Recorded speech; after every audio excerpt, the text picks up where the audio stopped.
Honorable Maimane, I made a ruling on this matter. What's your reaction to the ruling? Speaker, can I ask you that you include that with your investigation and then bring a judgment? I have made a ruling. Can you, on this one? But can you include it as part of the investigation? Because it's the same statement. It's the same statement. I'm requesting you, Honorable Member, I'm requesting you to proceed with your debate by withdrawing that.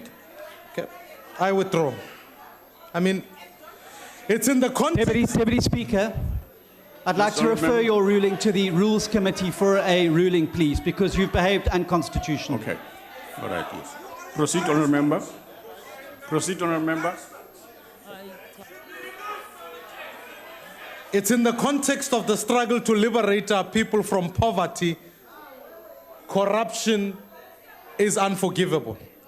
Because corruption makes poor people even poorer. You know, I think, honorable members, we've heard today a lot, and we've heard in the past about the Guptas and the president. What we've forgotten is perhaps a man that the chief whip of the opposition raised, a certain Mr. Schabir Shaik, the original Gupta. You see, we've forgotten how Mr. Shaik solicited bribes for Mr. Zuma and how he wrote off debt for Mr. Zuma.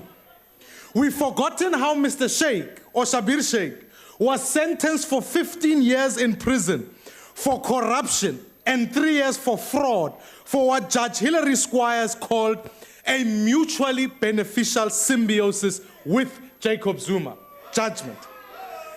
The appeals court, honorable members, was less diplomatic when it called this symbiosis what it really was, a sustained corrupt relationship.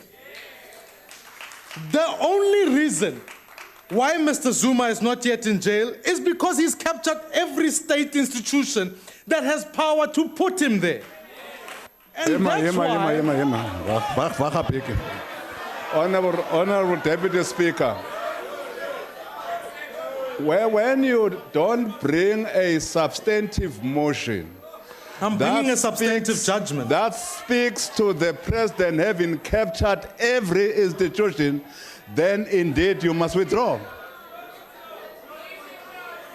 We'll keep doing this the whole day on this judgment. I withdraw.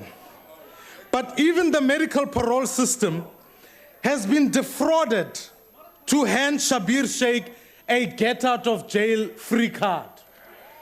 In fact, for someone who was released from jail more than 7 years ago to die a dignified death, I must say he's doing remarkably well, I must say. In fact, here's the bit that's amazing. It's a miracle.